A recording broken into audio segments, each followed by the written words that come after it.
ആറ്റിങ്ങൽ ഇരട്ടക്കൊലപാതക കേസിൽ ജാമ്യം തേടി പ്രതി അനുശാന്തി സമർപ്പിച്ച ഹർജി തള്ളണമെന്ന് സംസ്ഥാന സർക്കാർ. കുറ്റകൃത്യത്തിന്റെ ഗൂഢാലോചനയിൽ അനുശാന്തിക്ക് കൃത്യമായ പങ്കുണ്ട്. കാഴ്ച നഷ്ടമായത് പോലീസിന്റെ അതിക്രമം കാരണമാണെന്ന ആരോപണം വ്യാജമാണെന്നാണ് സത്യവാങ്മൂലത്തിൽ പറയുന്നത്. കേസുമായി ബന്ധപ്പെട്ട ഹർജി സുപ്രീം കോടതി പരിഗണിക്കുന്നത് നാളെയാണ്. അതിന് മുന്നോടിയായിട്ടാണ് ഇത്തരത്തിൽ സർക്കാർ മറുപടി നൽകിയിരിക്കുന്നത്.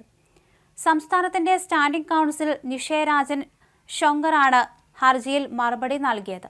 കുറ്റകൃത്യത്തിന്റെ ഗൂഢാലോചനയിൽ അനുശാന്തിക്ക് കൃത്യമായ പങ്കുണ്ടെന്ന് തെളിഞ്ഞതോടെയാണ് വിചാരണ കോടതിയും ഹൈക്കോടതിയും അനുശാന്തിക്ക് ശിക്ഷ വിധിച്ചത്. വ്യക്തമായ തെളിവുകളുടെ അടിസ്ഥാനത്തിലാണ് പ്രതിക്ക് ഇരട്ട ജീവപര്യന്തം ഉൾപ്പെടെ വിധിച്ചത്.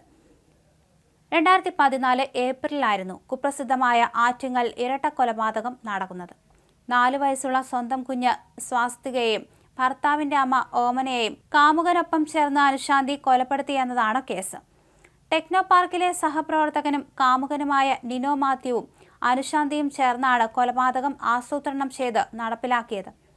അനുശാന്തിയുടെ ഭർത്താവ് ലിജീഷ് കൊലപാതക ശ്രമത്തിൽ നിന്ന് രക്ഷപ്പെടുകയായിരുന്നു. 2014 ഏപ്രിൽ 16-നാണ് സംഭവം. ലിജീഷിന്റെ സുഹൃത്താണെന്ന് പറഞ്ഞ് വീട്ടിലെത്തിയ നിനോ മാത്യു ഓമനയെ കൊണ്ട് മകനെ വീട്ടിലേക്ക് വിളിച്ചു വരുത്തിച്ചു. ഓമന ഫോണിൽ സംസാരിച്ചു കഴിഞ്ഞയുടൻ കയ്യിൽ കരുതിയ വടികൊണ്ട് അവരെ അടിച്ചു വീഴ്ത്തി.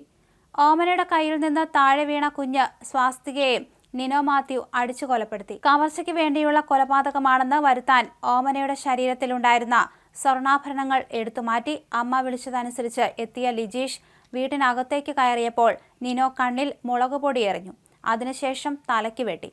തലയിലും കാതിലും വെട്ടേറ്റ ലിജീഷ് പുറത്തേക്കോടി രക്ഷപ്പെടുകയായിരുന്നു. ഇതോടെ നിനോ മാത്യു സ്ഥലത്തുനിന്ന് കടന്നുകളഞ്ഞു. കൃത്യം നടത്തിയത് നിനോ മാത്യു ആണെന്നും അനുശാന്തി സഹായിച്ചെന്നും കണ്ടെത്തി.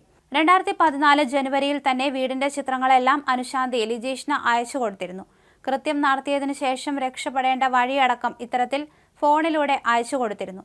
ഡിജിറ്റൽ തെളിവുകൾ നിർണായകമായ കേസിൽ 2016 ഏപ്രിലാണ് വിധി വന്നത്. നിനോ മാത്യുവിന് വധശിക്ഷ വിധിച്ചു. ആറ്റിങ്ങൽ വനിതാ ജയിലിൽ ഇരട്ട ജീവപര്യന്തം ശിക്ഷ അനുഭവിച്ചു വരികയാണ്. അനുശാന്തിക്ക് പരോളും കിട്ടി. അറേബ്യയിലെ എല്ലാ സുഗന്ധ ലേപനങ്ങൾ കൊണ്ട് കൈ കഴുകിയാലും ഈ കൊടും ക്രൂരതയുടെ പാപം കഴുകിക്കളയാനാവില്ലെന്ന് ഷേക്സ്പിയറുടെ വരികൾ ഉദ്ധരിച്ചായിരുന്നു കോടതി അന്ന് അനുശാന്തിക്ക് ഇരട്ട ജീവപര്യന്തം വിധിച്ചത്. ജയിലിൽ തീർത്തും ശാന്ത സ്വഭാവമായിരുന്നു അനുശാന്തിയുടേത്. കുഞ്ഞുടുപ്പുകൾ തയ്ക്കുന്നതിലും അവർ ജയിലിൽ വിദഗ്ധയായിരുന്നു. ബാക്കി സമയങ്ങളിൽ അന്തേവാസികൾക്ക് കമ്പ്യൂട്ടർ പരിശീലനം നൽകി. ഇതെല്ലാം ജയിൽ അധികാരികളുടെ മതിപ്പിന് കാരണമായി. ഇതെല്ലാം പരിഗണിച്ചാണ് സുപ്രീം കോടതി പരോൾ അനുവദിച്ചത്.